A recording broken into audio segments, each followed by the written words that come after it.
Bonjour à toutes et à tous. Nous sommes donc le 24 octobre et donc j'ai particulièrement donc envie aujourd'hui d'aborder le thème de l'ego et du mental. Et c'est pour ça que je fais cette deuxième vidéo. Donc bon, il y a un petit peu de passage avec le chien qui va absolument être sur la vidéo. Enfin, quoi qu'il en soit, donc j'aborde le thème de l'ego et du mental pour au final préciser que en effet c'est le principal objet de travail. C'est la première chose qu'il y a à faire lorsqu'on souhaite retrouver notre nature véritable et aborder le thème de l'éveil. À chaque fois, c'est exiger, demander où en est donc l'ego, où en est le mental à l'intérieur de chacun de nous. Et pour cela, on va en fait avoir besoin de conscientiser toute notre façon d'être et se rendre compte à quel point l'ego ou le mental a un impact sur notre propre fonctionnement. Par exemple, quand on veut être le meilleur, quand on se complète avec un objet, ou même la façon dont on s'identifie à quelque chose, on cherche à se surpasser, à compenser un manque, ou même au final, pour ceux qui sont ceux et celles qui sont sur un stade avancé, avoir une notion d'ego spirituel. Après, donc là, c'est la façon dont l'ego nous fait se ressentir. Quand on a besoin d'acquérir beaucoup de choses et que nous savons qu'on aura beau chercher à l'extérieur de nous-mêmes ce qui au final est en nous, c'est toujours un jeu de notre ego. Lorsqu'on se complète avec un objet, donc c'est la même chose. Quand on s'identifie à quelque chose, quelqu'un, ça veut dire que nous n'avons pas retrouvé notre propre pouvoir, nos capacités. Donc le manque d'être que nous avons en nous, nous le compensons encore avec d'autres choses à l'extérieur. Et il y a souvent, en fait, dans l'ego, une culpabilité. Cette culpabilité, en fait, c'est ta faute, ou c'est pas moi, ou on se donne beaucoup de raisons, en fait, pour ne pas chercher, pour ne pas réfléchir, pour ne pas aller regarder en nous ce que nous avons enfoui. On se dit c'est les autres, on se dit même que nous ne sommes pas coupables. C'est en effet, c'est pas le statut de victime qui va empêcher l'ego en fait de faire un travail sur notre intérieur et justement nous empêcher d'être qui nous sommes. Et c'est là l'impact aussi de l'ego, c'est toute cette solitude. Ou à l'opposé, faire une multitude d'expériences et à chaque fois, on se rend compte qu'on a beau refaire les mêmes erreurs. Au final, la situation se représente à l'identique et on a beau être toujours en mouvement, on n'a pas ce calme intérieur au final qui fait partie de notre quête. Parce que c'est dans l'immobilité, dans le calme, où notre être intérieur va pouvoir émerger, va pouvoir se révéler. Donc l'ego, dans l'ensemble, c'est ce qu'il impacte, enfin, c'est son fonctionnement. Et il n'est pas seul en effet, parce que le mental, il agit aussi sur notre personne en fonction de nos souffrances. Et la souffrance, c'est dans notre histoire ou même dans le présent. Ça dépend de combien de temps ça a duré, combien de fois ça s'est produit, de l'intensité de la douleur. Et le mental, en fait, il a une confrontation réelle avec la souffrance ou l'évitement de la souffrance. Parce qu'au final, quand on cherche à se rassurer, c'est juste, on évite une souffrance. Donc le mental, en fait, il met en évidence ce qui provoque en fait un besoin. Et là, donc, on peut être dans l'attente de quelque chose, on peut avoir besoin, comme je viens de le dire, d'être rassuré. On peut avoir des dépendances affectives, ou même dans la nourriture, ou même dans n'importe quelle drogue. Et on a toujours besoin de compenser, de se recentrer. Et c'est là aussi où on a absolument aussi besoin de dévaloriser les autres. Parce que le mental, il est tout le temps en lien avec beaucoup d'émotions qui sont dans l'ego. Et au final, dévaloriser les autres, ça permet de se sentir mieux, mais ça reste toujours temporaire. Donc dans ce qu'il nous fait ressentir encore donc le mental, c'est tout ce qui est donc dévalorisé, être influençable, ou même avoir besoin de se protéger, ou même gagner du temps, perdre du temps. Donc ça fait partie des notions qui jouent avec toutes nos émotions, tout ce que le mental en fait fait en interaction. Et le mental en fait met en avant tous nos blocages. Et là donc en fait on n'arrive pas donc à progresser. Nous, on cherche une raison, on se dit que la vérité est ailleurs, on souhaite expliquer pourquoi. On met des catégories, on se donne des excuses, on ne veut pas essayer, on a peur de l'échec, on a peur de l'inconnu, on ne veut pas faire face à nos non résolus, on ne veut même pas voir tous nos blocages, on refuse la réalité, on refuse également nos erreurs. Et on cherche juste à se différencier des autres. Et c'est là que nous voyons bien le fonctionnement du mental et de l'ego. C'est comme un antivirus qui est prêt à s'enclencher dès qu'il voit que nous voulons retrouver notre propre liberté, personnalité, notre propre être. Donc c'est pour ça qu'à chaque fois, donc il y a toujours une question qui redonne une autre question, qui redonne une excuse à ne pas aller au-delà de notre quête. Et au final, à chaque fois, donc dans l'éveil, quand on a mis en avant tout ce que notre ego et notre mental a comme impact sur nous, on passe à l'étape suivante qui est justement de se détacher, soit de l'émotion, ou soit au final de ce qui était, on va dire, un bien-être temporaire pour retrouver ce bien-être intérieur qui est durable. Donc là, en effet, on se détache de tout ce qui est visible. Donc là, on a les objets, les émotions, la distraction, tout ce qui nous différencie des uns et des autres.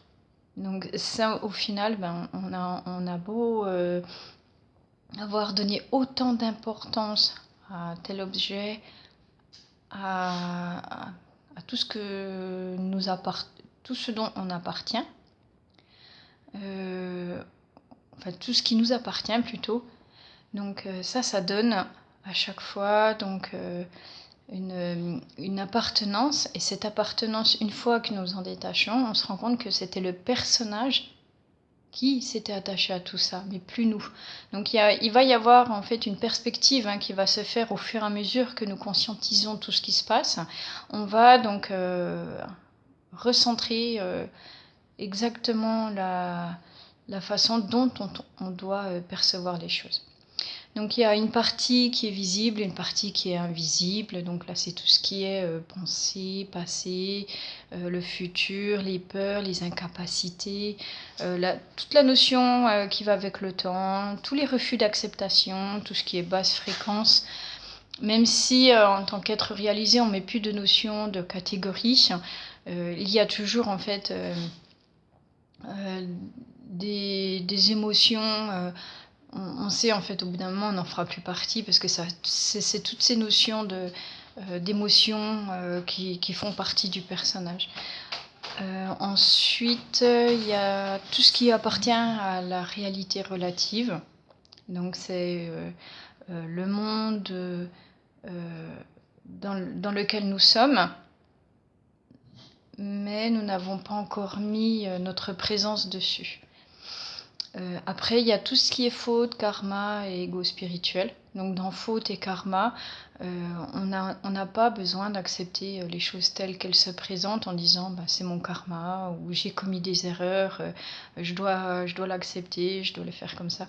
Alors qu'au final, on peut se réaliser, peu importe ce qui s'est passé avant, peu importe dont les erreurs commises, reçues, effectuées, voilà. Il n'y a pas donc de loi hein, donc dans la réalisation de qui nous sommes.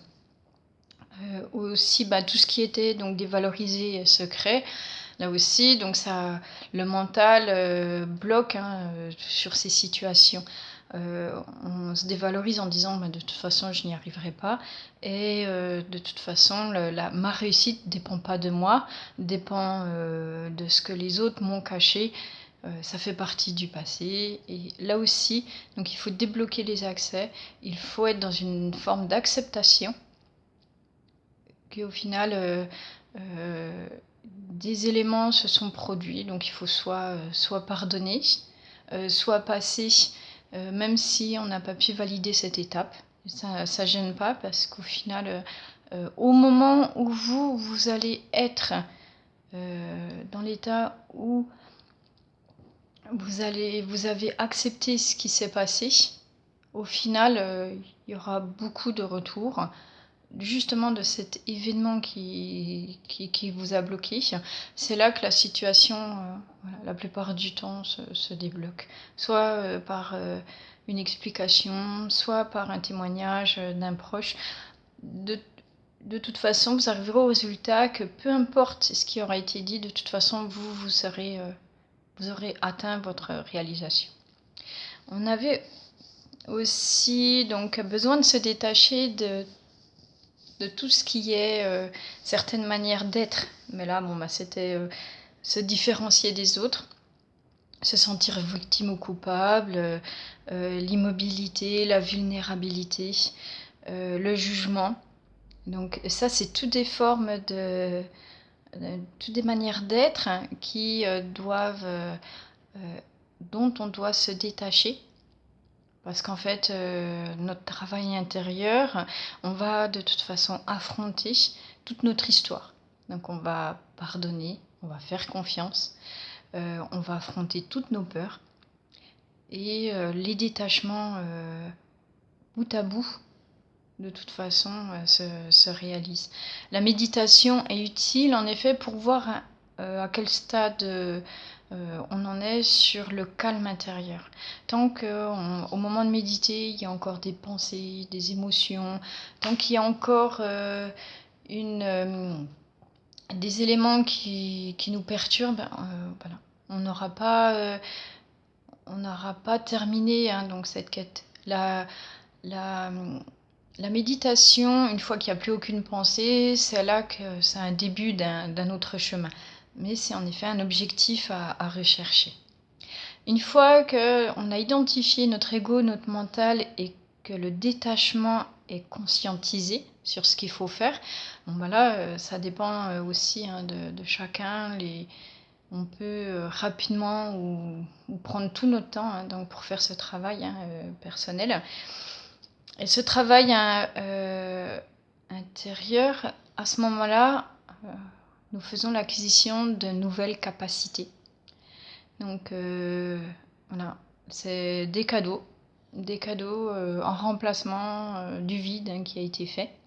Et là, on va se retrouver donc à se sentir complet, confiant. On va pouvoir accueillir maintenant certaines émotions. Il y aura l'unité, la curiosité qui fera partie hein, des choses hein, dont nous faisons l'acquisition. Il y aura donc tout ce qui est harmonie, sagesse, complétude, béatitude, émerveillement, détermination. Et on aura aussi de quoi retrouver notre propre pouvoir. Dans pouvoir, c'est vu que nous aurons affronté toutes nos peurs, entre autres, il y a donc la possibilité de pouvoir librement faire tout ce qu'on avait besoin de faire et que nous ne le faisions pas avant. Et en fait, plus rien ne peut nous freiner sur qui nous sommes. On va apprendre à se connaître, se responsabiliser. Donc c'est le pouvoir, la responsabilité, c'est dans le même lien. On va pouvoir pardonner et se pardonner. Donc on peut même commencer par se pardonner à soi-même avant de pardonner aux autres. On peut pardonner aux autres même si aucun pardon nous a été demandé. Ça ne gêne en rien, c'est un acte divin, d'une grande force qui va vous grandir. Le fait de ne pas pardonner, c'est un poison intérieur. Donc autant aller à l'opposé et au final voilà, ne pas se faire plus de mal qu'il y a déjà eu. On va donc apprendre à tout conscientiser et se recentrer va être quelque chose de beaucoup plus simple. N'importe quel événement, voilà, peu importe ce qui se passe, au final, le personnage dont on n'est plus attaché, au final, il va donner tout de suite en fait cette impression de là, il y a une émotion, là, il y a une pensée. Il n'y aura plus toute une histoire autour de cette émotion, de cette pensée. Tout va très vite en fait se produire en voyant donc cette conscience qui rappelle en fait est-ce que ça c'est validé, est-ce que ça c'est acquis, est-ce que ça c'est reconnu. Voilà. Après c'est normal d'avoir toujours des mises en situation. Elles sont de plus en plus simples. Après c'est les synchronicités qui font le reste, et on est plus dans une abondance et dans nos synchronicités que dans le travail intérieur. Il y a un grand changement qui se fait sur l'étape qui arrive, et qui est être. Être, c'est l'état dans lequel nous nous trouvons lorsque nous dévoilons notre propre personne ou notre nature véritable. Et nous sommes en fait dans plein d'états d'être, un état, en même temps. Par exemple, la joie, elle est le résultat du détachement à notre personnage. La confiance, elle est partout. La confiance, c'est comme la conscience, elle est partout. On se rend compte que nous sommes maintenant parce que le temps n'existe plus. On se sent en présence parce que notre état d'être remplace nos attachements. On sent univers, parce que tout est matière, tout est fréquence, et il n'y a plus aucune différence entre notre fréquence à nous et les autres, même si on sait qu'il y a les minéraux, les végétaux, les animaux, les humains, et qu'il y a plus que nous. Voilà. Il n'y a pas de différence donnée. Il n'y a pas de non, c'est pas possible, non, ça je n'en veux pas. On accueille vraiment toutes les situations. C'est pour ça qu'on se sent vraiment un. Il n'y a plus de différence entre vous et les autres. Je ne sens plus aucune différence entre moi et tous les autres éléments. La gratitude. La gratitude, lorsqu'on ressent cette gratitude, c'est savoir que tous les obstacles passés sont choisis, conscientisés et accueillis. Et accueillis dans le sens où on a vraiment compris qu'au final, tout ça, ça faisait partie des étapes importantes de la façon dont on devait prendre conscience de tous ces éléments. Ensuite, on ressent aussi soi. Soi, c'est retrouver sa nature véritable. L'amour inconditionnel. Donc, on pouvait déjà très bien le faire avant d'être revenu à sa propre personne, mais l'amour inconditionnel, c'est vraiment ne rien attendre.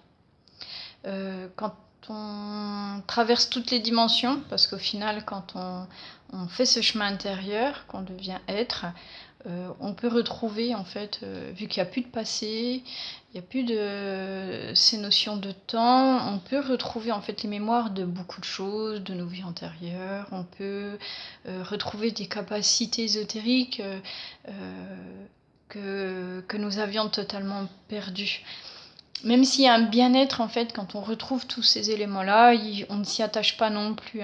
En fait, on les garde comme indices et en mémoire de ce que nous avons absorber hein, comme finalement connaissance. Et ça nous permet d'être tout, de comprendre toutes les dimensions qui nous entourent. On va aussi vivre dans un éternel maintenant. Donc là, on va être maintenant. On va être complet. Parce qu'au final, on n'a besoin de rien pour être. On va être aussi dans l'absolu. Parce qu'on va rester soi-même dans toute situation. On va être partout. Parce que la conscience, elle est la même partout. Et au final, c'est nous-mêmes on se retrouve en même temps partout. À chaque état de conscience, on identifie hein, la façon dont la conscience joue de la conscience. On la voit partout et on prend hein, donc du recul sur ce fonctionnement. Ensuite, quand on voit que c'est la même conscience partout, c'est vraiment une partie qui est difficile hein, pour le mental à verbaliser.